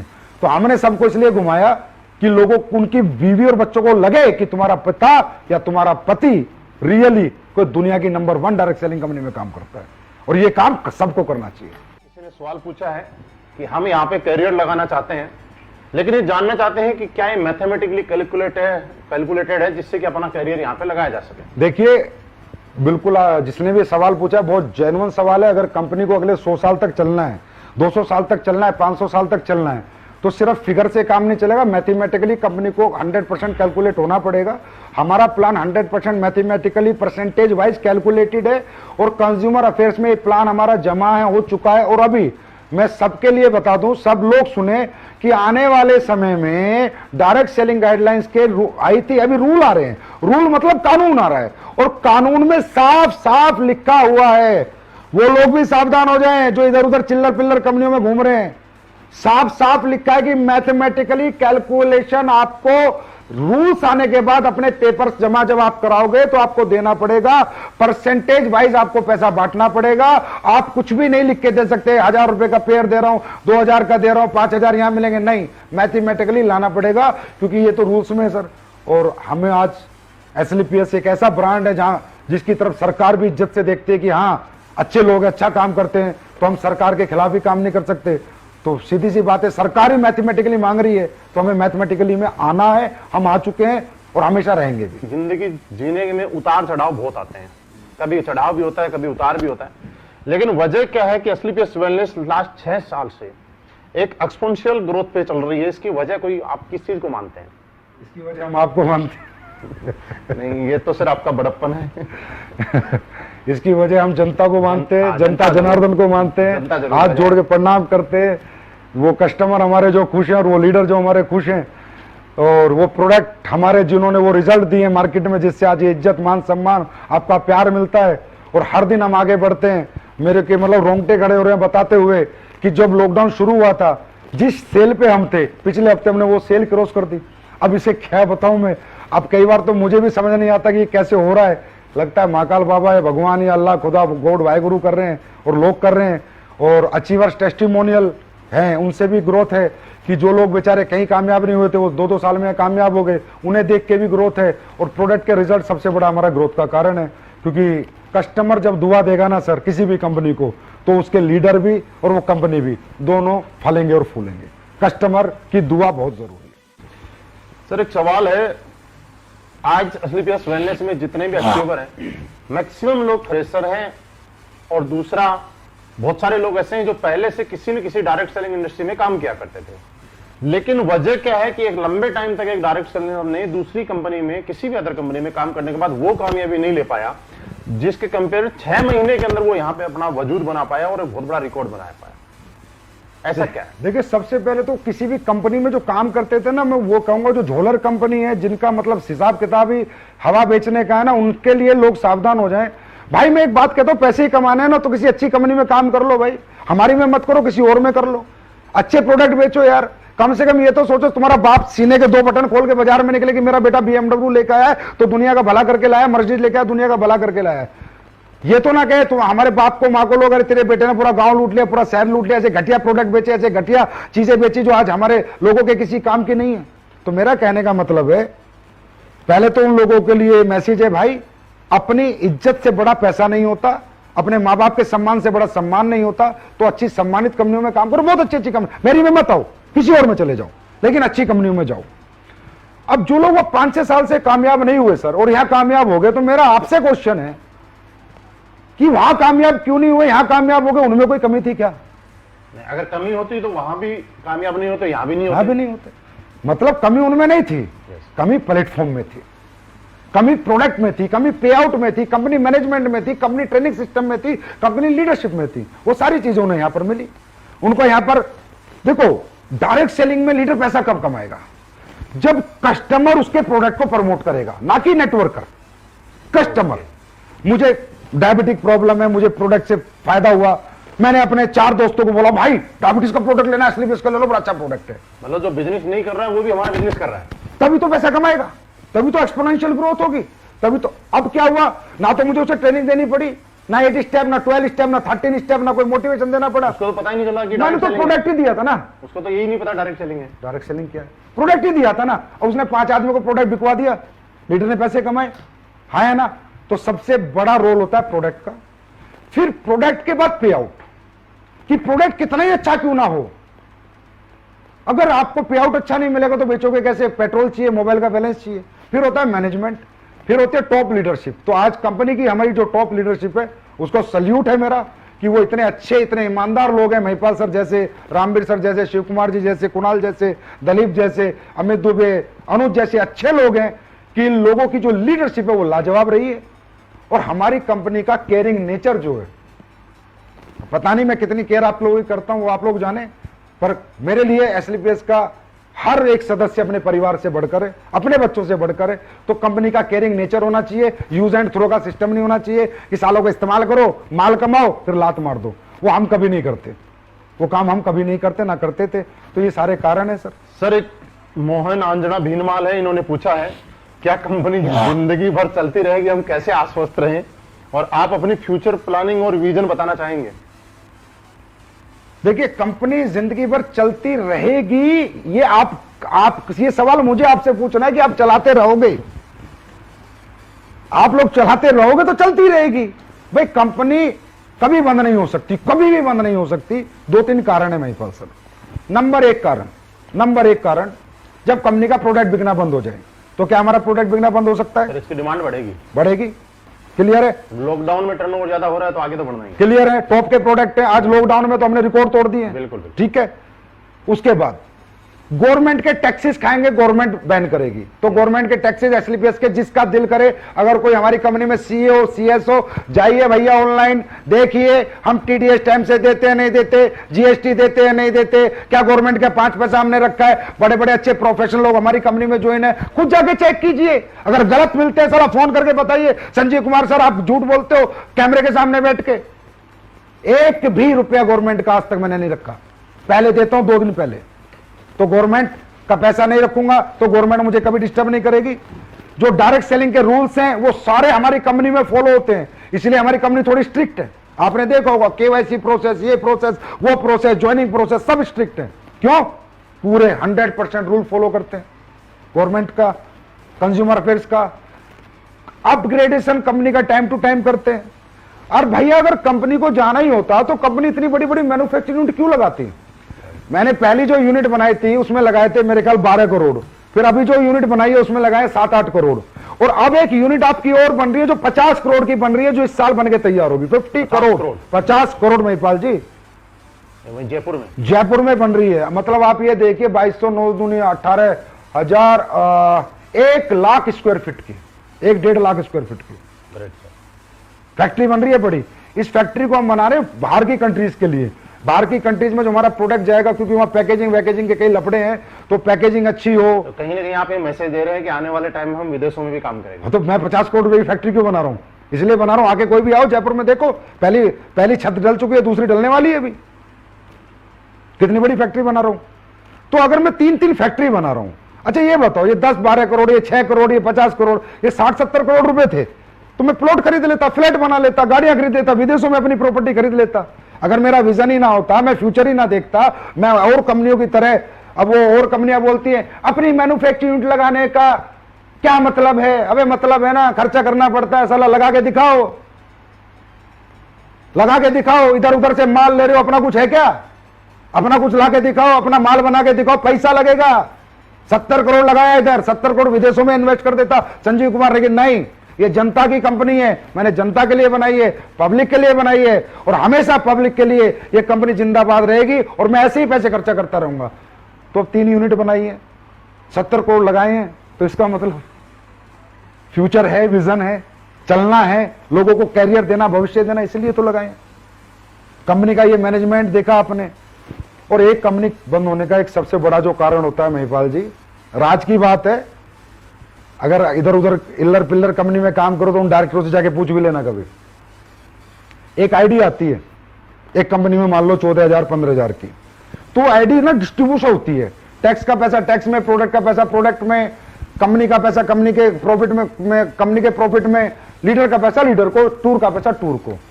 जो कंपनी पब्लिक का पैसा खाने लग जाती है उसका बंद होना निश्चित है। और 99% ये झोलर कंपनी जितनी है 99% खाती हैं। जो आजकल के बच्चे खोल के बैठ रहे हैं ना, इनका यही काम है, क्योंकि पैसा आता बहुत है, बैंकों में बड़ा पैसा दिखता है, और ये कहते तो हमारा ही है, देना तो है ही नहीं। ऐसे नहीं होता, ऐसे भी ये कंपनियां चल नहीं पाती। अब जैसे मैं अपने बताता हूं, एसबीआई बैंक में मेरा अकाउंट नंबर में अगर कोई चेक कर सकते तो चेक कर लेना, कंपनी के टूर के पैसे हैं। आईसीआईसी बैंक में sales incentive, sale performance, government के टीडीएस के पैसे हैं। एक्सिस बैंक में मेरा पूरा जीएसटी का पैसा है, एक एग्जांपल बता रहा हूं, समझे। एचडीएफसी में मेरा प्रोडक्ट के वाले को पैसा जाता है, और कोटेक का जो अकाउंट है वो मेरा है, मेरा प्रॉफिट आता है। इस तरह हम डिस्ट्रीब्यूट कर देते हैं, आपके 100 एसपी आते ही ऐसे बांट देते हैं। हमारे पैसे पे हमारा हक होता है, उससे हम डेवलपमेंट करें, उससे हम फैक्ट्रियां बनाएं, लेकिन आपके पैसे को हम टच नहीं करते। जिसका दिल हो जब आके अकाउंट देख लेना, इतना ओपनली कोई बात नहीं करेगा। सर एक चीज है, किसी ने बार बार लिखी है कि आप स्टेज के माध्यम से, मीटिंग्स के माध्यम से कहते हैं हमारे इथिक्स हैं, वैल्यूज है, प्रिंसिपल है, मैं आज पब्लिक के लिए सामने ये जानना चाहता हूं कि आपके ऐसे कौन से एथिक्स हैं, वैल्यूज या प्रिंसिपल हैं बाकी लोगों से आपको अलग करते हैं, बाकी लोगों से अलग क्या माने? किस मूड में आए हो आज आप ये बताओ पहले। मैं सिर्फ लोगों के ही सवाल लेके आया हूं। सारे मतलब आप पूरी पोल पट्टी पे आ चुके हो आज तो। हाँ? मौका कभी कभी मिलता है। महिपाल जी, हमारे एथिक्स और वैल्यूज अलग हटके हैं। जो आज तक 20 साल 25 साल से जो त्रस्त रहे हैं नेटवर्क कर, परेशान रहे हैं कंपनियों से, तकलीफें रही हैं ना, वो तकलीफें देखो हमने प्रोडक्ट से, पे आउट से दूर की हैं और अपने कुछ प्रिंसिपल से दूर किए हैं। जैसे मैं एक पहला प्रिंसिपल बताता हूं। आप कई कंपनियों में देखोगे पूरा स्ट्रक्चर का स्ट्रक्चर शिफ्ट हो जाता है एक सीनियर अपलाइन के कहने से। कंपनी का एक टॉप अपलाइन जिसका धंधा सबसे ज्यादा आता है, वो डायरेक्टर को आता है, जाके डराता है, ये बंदे का धंधा इधर कर दो। डायरेक्टर कहता है भाई साहब हाँ, क्योंकि तुम्हारे धंधा सबसे ज्यादा आता है, तुम्हारे सलूटे हम कर देंगे। इधर ऐसा नहीं चलता। हमारी कंपनी में अगर आपने अपनी आईडी ग्रीन करा दी, इस पूरी पृथ्वी पर कोई ताकत नहीं है उस आईडी को डीएक्टिवेट करा दे बिना आपकी मर्जी के। आपका मर्जी नहीं, मेल नहीं चलती, आपका स्टैंप पेपर होता है, 100 रुपए का नोटरी होके आपका साइन मैच होता है कि ये आदमी जो एक्टिवेट करा रहा है यही है, कोई और है। एक आईडी की मैं ताकत बता रहा हूं। एक आईडी नहीं है, एक आदमी का फ्यूचर है सर, यहाँ कैरियर है। ऐसे तो कल को कोई भी लीडर घमंड में आके किसी को लड़ाई हो जाए तो किसी को भी बर्बाद कर देगा, तो वो बर्बाद हमारे यहाँ कोई लीडर किसी को नहीं कर सकता। कोई शिफ्टिंग नहीं कर सकता, क्रॉस लाइनिंग यहां पर नहीं होती। आपने भी देखा होगा, 4-5 साल से आप हमारे साथ हो। क्रॉस कितना ही बड़ा लीडर हो, कितना ही बड़ा बिजनेस दे रहा हो, मुझे कोई बिजनेस से लेना देना नहीं। बात है लोगों की जिंदगियों की। क्रॉस लाइनिंग नहीं होगी जब तक रियल, हाँ कोई ऐसा केस है कोई छोड़ छाड़ के चला गया, उसके लोग फिर आना चाहते हैं, वो एक अलग बात है। लेकिन अगर रियल इथिकल बंदा है उसके साथ कभी भी गलत नहीं होगा। हमारे यहाँ कोई रिन्यूअल फीस नहीं हुई, पहले दिन से कोई रिन्यूअल हमने नहीं लिए हमारे यहां पर। और तो छोड़ो सर, फ्रेंचाइजी लेने वाले लोग हैं ना, कोई सिक्योरिटी फीस नहीं लेते हम। अच्छा। हाँ जी। और फ्रेंचाइजी के एग्रीमेंट में ये लिखते हैं कि भाई तेरा प्रोडक्ट बिकता है तो ठीक, नहीं बिकता तो 1 साल बाद देके जा, पैसे लेके जा। 5 पैसा लायबिलिटी एसलीपीएस वेलनेस पे हिंदुस्तान में कोई नहीं कह सकता। ये हमारे एथिक्स हैं। हमारे एथिक्स हैं कि अगर आप हमारी कंपनी छोड़ के भी चले जाते हो तो भी हम आपको फोन करके आपका सारा बचा हुआ पैसा देते हैं। अगर आप टूर पे, तो अगर मान लो आप छोड़ के चले गए, हम तो आपको टूर पे नहीं लेके जाएंगे, लेकिन टूर का पैसा देंगे आपको बुला के। भाई साहब आप चले गए, आपको हमारी कंपनी अच्छी नहीं लग रही, आप दूसरी कंपनी में चले गए, भाई साहब आपने हमारे यहाँ जो मेहनत करी है ना, आप अपना मेहनताना लेके जाओ, कोई बात नहीं, आप चले गए, आपका हमारे साथ दिल नहीं लग रहा, पर हम आपका हक का पैसा कभी नहीं खाएंगे। ये एसलीपीएस है सर, ये एथिक्स है, ये प्रिंसिपल है, ये वैल्यूज है हमारी, जिनके साथ कोई कॉम्प्रोमाइज नहीं होता। आपको पता है आप कंपनी के टॉप अचीवर हो, क्या रियली आपने कभी प्रयास किया किसी की क्रॉस लाइनिंग कराने का? नहीं कभी किया मन में? क्योंकि आपको पता हो ही नहीं सकता। तो आपने तो खैर, आप तो बहुत अच्छे आदमी, आप तो कर ही नहीं सकते, लेकिन और बहुत लीडरों ने प्रयास किया, लेकिन उन्हें रास्ते में नेगेटिव रिजल्ट। नहीं हो सकता भाई। अगर किसी के 2 लाख चल गए और वो भैंस भी चराएगा ना, तो भी हमारे यहां से चेक जाता है। और कंपनियों में क्या होता है, लीडर आते हैं आगे बोलते हैं सर वो तो भैंस चरा रहा, उसके 2 लाख चल रहे, पैसे आ रहे, इसकी आईडी बंद करो, इसको ऐसे करो। हम बोलते हैं भाई जब वो आया था ना तो तुमने यही कहा था कि अगर तेरे 2 लाख चल गए तो तेरी जिंदगी बदल जाएगी। अब बेचारे की बदल गई तो यार तुम्हें क्या तकलीफ है? तो दोस्तों निश्चिंत रहो, आपकी आईडी आपकी है, इसे कोई भी हिला नहीं सकता। एक संजय कुमार है, एक मनीष जयपुरी है, जो पूछते हैं आज एसलीपीएस की कॉपी मार्केट में बहुत आ रही है उनके बारे में क्या कहना चाहेंगे आप? देखो आप यहां तक कि लोगो भी बना रहे हैं उसमें भी कॉपी, फोल्डर बना रहे हैं उसमें भी कॉपी, डब्बे का डिजाइन बना रहे हैं उसमें भी कॉपी। भैया तो मान ले भाई हम हिट हो गए है ना। कॉपी किसकी होती है? जिसमें कुछ होता है, जिसमें कुछ होता है, ओरिजिनल है हम। देखिए कॉपी करने वालों को मैं सलाह दूंगा कि आप अपने खुद के आइडियाज लाएं। ऐसे आप बड़े नहीं बन पाएंगे, आप लोगों का फ्यूचर खराब कर लेंगे, लोगों की जिंदगियां खराब कर देंगे। आप वही खेल खेलेंगे जो आज तक 20 साल से लोग खेलते रहे और डायरेक्ट सेलिंग इंडस्ट्री बदनाम होती रही, क्योंकि आप लोगों ने भागना ही भागना है। अब नहीं तो क्योंकि हमारी कॉपी हो नहीं सकती महिपाल जी। पहली बात, हमारी कॉपी करने के लिए 4-4 मैन्युफैक्चरिंग यूनिट लगाओ, हमारी कॉपी करने के लिए हमारी प्रोसेसिंग लाओ, हमारी कॉपी करने के लिए हमारे प्रोडक्ट में क्वालिटी लाओ, वो क्वालिटी दो जो हम देते हैं, दे के दिखाए कोई। ट्रेड सीक्रेट हमारे पास है ना, हम कैसे प्रोडक्ट बनाते हैं, फॉर्मूले हमारे पास है ना। पेप्सी को कोई कॉपी कर पाया आज तक? आज तक नहीं कर। एप्पल को कर पाया कोई आज तक? बड़े बड़े बिरले बैठे हैं, क्यों? फिर भी लोग एप्पल के दीवाने हैं। अगर पीछे सेब कटा हुआ मोबाइल पे चिपकाने से हर आदमी एप्पल बन जाता तो फिर तो सभी साले एप्पल बन जाते। एप्पल की शक्ल के कुछ मोबाइल आए थे तो शायद बंद भी हो गए, है ना। तो एप्पल नहीं बन सकते ना, तो आप एसलीपीएस तो बन ही नहीं सकते ना। तो आप कितनी मर्जी कॉपी कर लो। अच्छा, कॉपी करने से होता क्या है कि जो बेचारी, वही मैंने कहा ना, वो बच्चा जो पहली बार सेमिनार देखा है, नया नया आया है, वो नहीं ना समझ होता है। उसको दिखाओ, देख कैसे प्लान है, जैसा स्लीपियस कैसे प्रोडक्ट है, वो बेचारा बेवकूफ बन के घुस जाता है। ट्रेड सीक्रेट हमारे पास है, ठीक है। अब हमारा प्लान कॉपी कर लिया भाई, मैथमेटिकली कैलकुलेशन लाओ। अब कॉपी करना आसान है, देना मुश्किल है ना। अरे तुम लिख दोगे, लिखना आसान है, पर देने में हाथ कांपते हैं। वो मैं कहता हूं ना, वहां जिगर नहीं चाहिए, जिगरा चाहिए। तो भाई क्या तुम इस कैपेबल हो, इतना पैसा दे सकते हो जितना लिखते हो? बस कॉपी एसलीपीएस का वो छाप दिया फोल्डर, और अच्छा कई कंपनी तो ऐसे 19वां लेवल, 20वां लेवल। अरे भाई पहले 10-20 लेवल देते तो। और दूसरी बात है, इनका आश्रय भी बुरा होने वाला है। अच्छा मैं बता रहा हूं, ऐसी कंपनी का कोई मालिक सुन रहा हो तो ध्यान से सुन। अभी डायरेक्ट सेलिंग गाइडलाइंस में रूल्स आ, उन रूल्स के अंदर मैथमेटिकली कैलकुलेशन चाहिए प्लान में। उन रूल्स के अंदर बहुत सारी चीजें आ रही जो तुम लोग फॉलो नहीं कर रहे, ना तुम कभी कर सकते। सही है, इसके लिए बहुत ज्यादा मैनेजमेंट, बहुत ज्यादा पैसा चाहिए। और अच्छी बात बताता हूं तुम लोगों को मेरे बच्चों, रूल्स के अंदर मैं पूरी ताकत लगा रहा हूं, 10 करोड़ की सिक्योरिटी डलवा रहा हूं कि जो भी नई एमएलएम कंपनी चल रही है सबको 10-10 करोड़ देने पड़ेंगे। मैं पूरी ताकत लगा रहा हूं, 10-5 तो डलवा दूंगा, तो उतना जुगाड़ रखना, तब जाके चला पाओगे। लोगों की जिंदगी बर्बाद मत करो। मतलब लोगों के लिए आप डर पैदा कर रहे हो। अरे सर मैं सच बता रहा हूं, रूल्स बन रहे हैं, उनमें सिक्योरिटी लग रही है।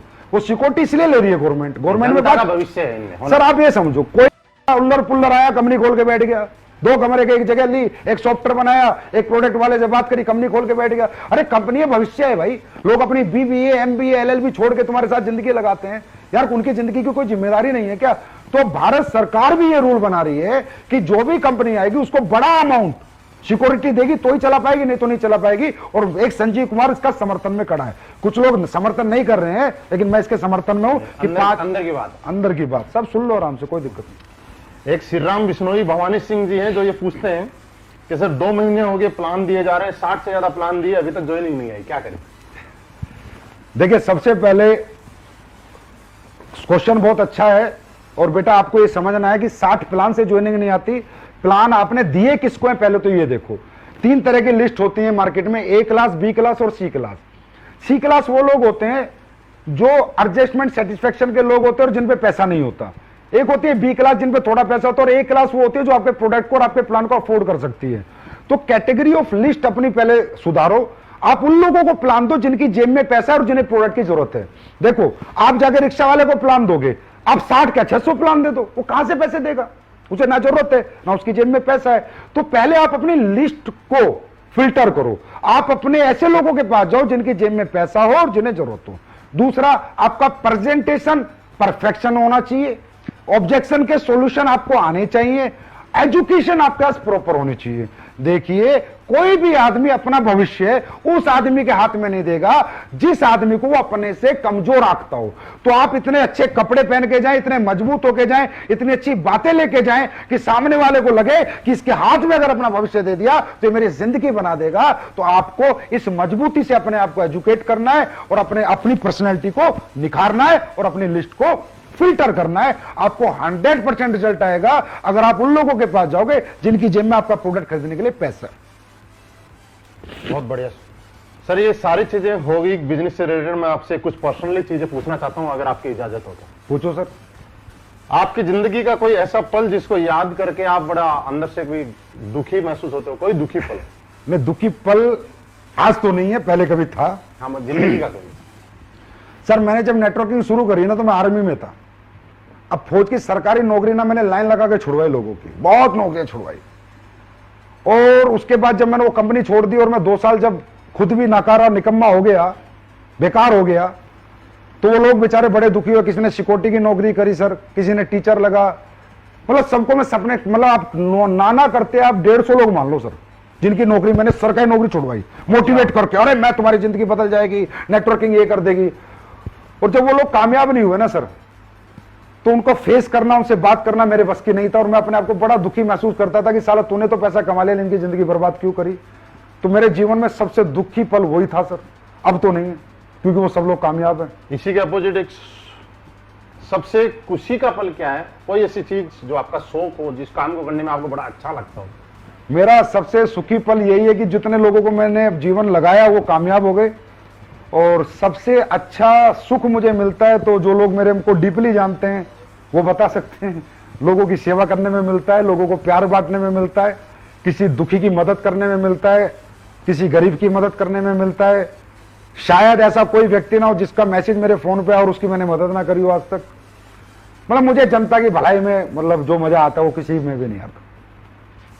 बेस्ट है मेरे लिए। मतलब I am 100% satisfied person in my life with my ethics and with my values and with my principles की मैं जैसे काम करता हूं, जैसे जिंदगी जीता हूं, मैं बेहतरीन जिंदगी जीता हूं।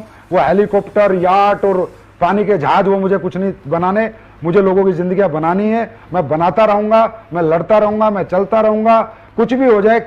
जिसने दिल से काम किया उसको कभी यहां से निराशा हाथ नहीं लगेगी और मैं लोगों की सेवा करता रहूंगा। यही कारण है कि आज स्लीपर्स वेलनेस देश के साथ, लोगों के साथ जहां भी जरूरत हो वहां अपना जितना हो सके उससे भी ज्यादा करने की कोशिश कर रही है। अब देखो, देश तो सर्वोपरि है बड़े भाई। अगर देश नहीं रहेगा तो कौन सी एसलीपीएस, कौन सी दिल्ली, कौन सी मुंबई।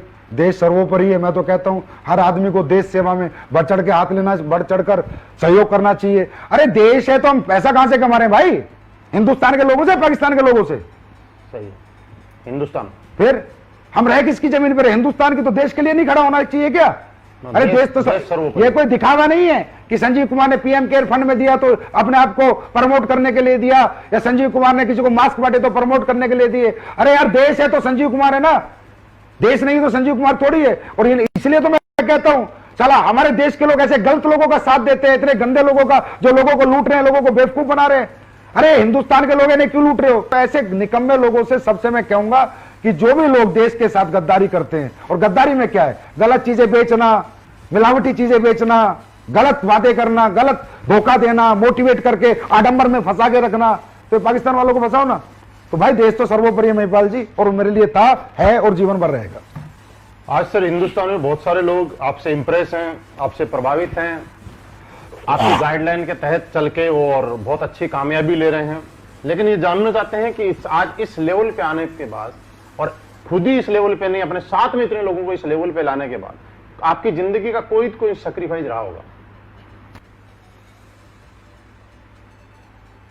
कुछ छोड़ दो, टाइम भी हो गया। मतलब ये खास सवाल है लोगों के लिए, क्योंकि लोग, हर आदमी के सपने हैं, आगे बढ़ना चाहते हैं। देखिए वो जानना चाहते हैं कि कोई ऐसा सैक्रिफाइस जिसकी वजह से आज आप यहाँ पे अपने आप को मानते हैं। देखिए महिपाल जी, सैक्रिफाइस करे बिना आप सक्सेस नहीं हो सकते। बिल्कुल, सैक्रिफाइस बहुत इंपॉर्टेंट पार्ट होता है लाइफ का।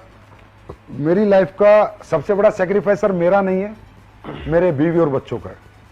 मैं रियल बताऊं तो मेरा कोई सैक्रिफाइस नहीं है, सैक्रिफाइस उनका है। क्योंकि जब मैं स्लीपर्स वेलनेस को 9 नवंबर 2014 को बना रहा था तो मैं जयपुर रहता हूं। बेसिकली मेरा घर परिवार सब जयपुर रहता है। ओके। तो जयपुर में हमारे घर में मीटिंग चल रही थी, तो मैं मेरी वाइफ से बोला कि यार ऐसे ऐसे कंपनी बनानी है, लोगों का अपना भविष्य और लोगों का भविष्य, अपना भी भविष्य था, अपना भी लालच था, और लोगों का भविष्य के लिए एक अच्छी कंपनी बनानी है और उसको दुनिया की नंबर 1 कंपनी बनानी है, चलाना, मेहनत करनी है। तो मेरी वाइफ ने कहा ठीक है आप एग्जीक्यूट करो, खोल लो।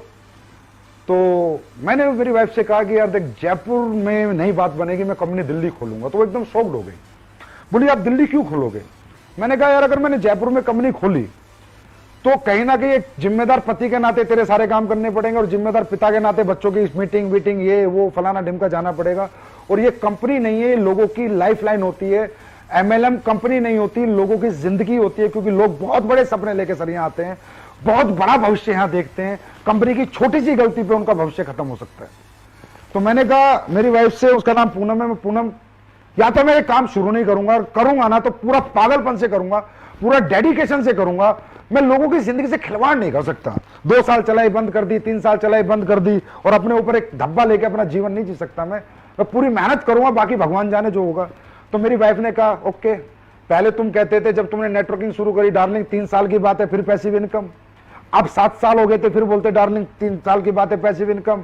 अब उस टाइम पे हो गए थे महिपाल जी 2014 में मुझे 7 साल, सारा टाइम मिला के बोला अब पैसिव इनकम, अब तो साथ रहो, 7 साल से तो आप मेरे साथ नहीं हो।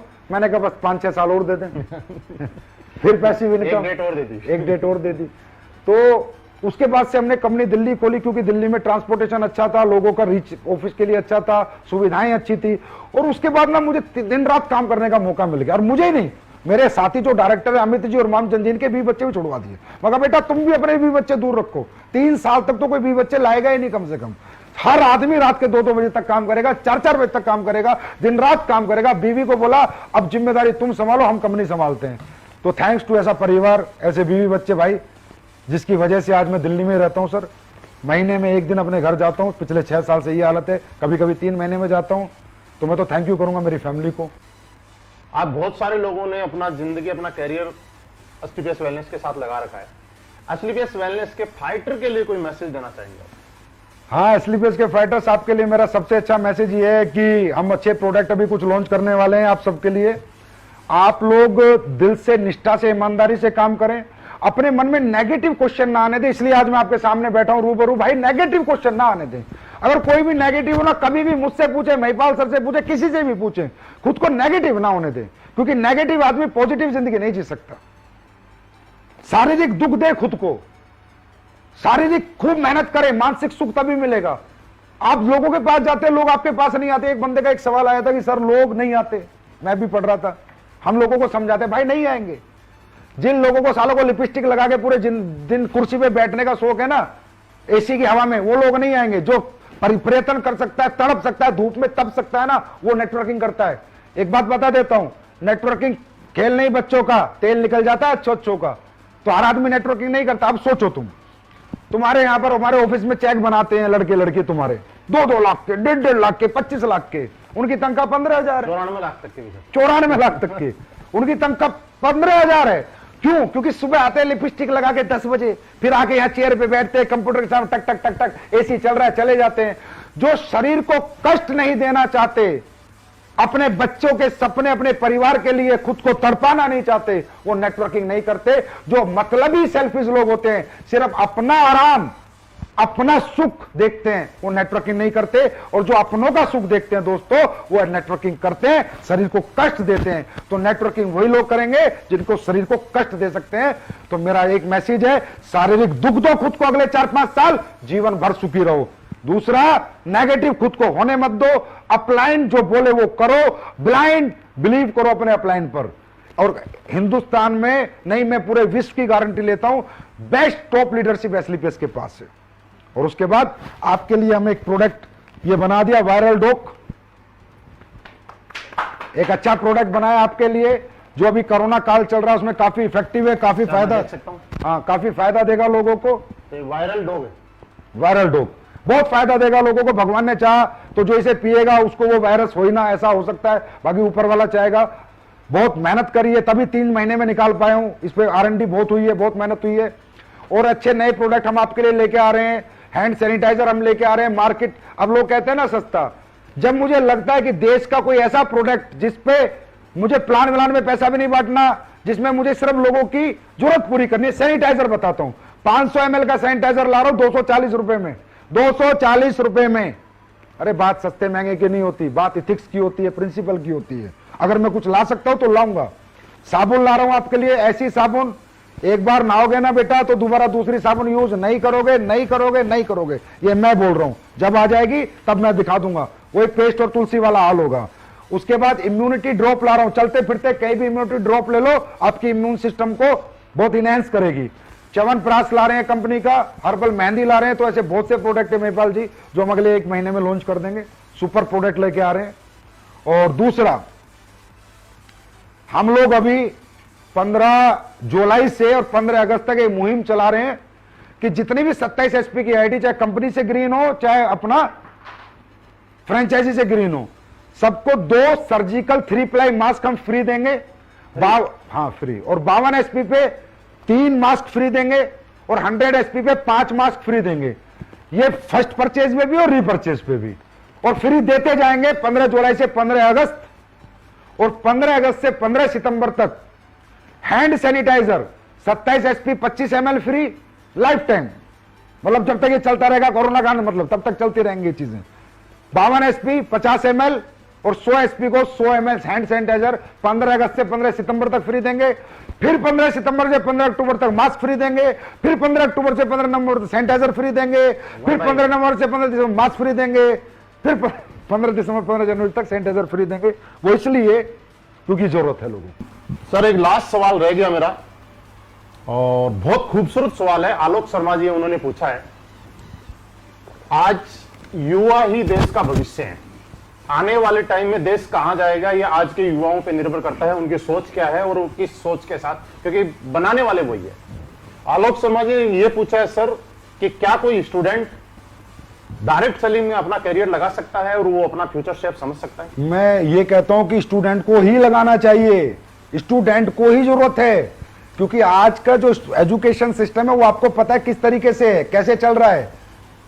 स्टूडेंट का भविष्य पूरी जिंदगी उसके सामने पड़ी है। अरे आज 40 साल का आदमी कैरियर लगा रहा है ना, वो कैरियर नहीं है, वो तो बेचारा ठीक है, जो 20 साल बच रहे थोड़ा ठीक ठाक जिंदगी जीने के लिए आ रहा है। एक स्टूडेंट को कैरियर लगाना चाहिए। स्टूडेंट की एनर्जी, स्टूडेंट का टैलेंट, स्टूडेंट की क्रिएटिविटी, स्टूडेंट की मेंटलिटी, स्टूडेंट का पैशन, स्टूडेंट के पावर, स्टूडेंट के पास जो कुछ है, जो हमारे युवाओं के पास है, वो बूढ़ों के पास थोड़ी होगा। युवा तो देश का आने वाला भविष्य है।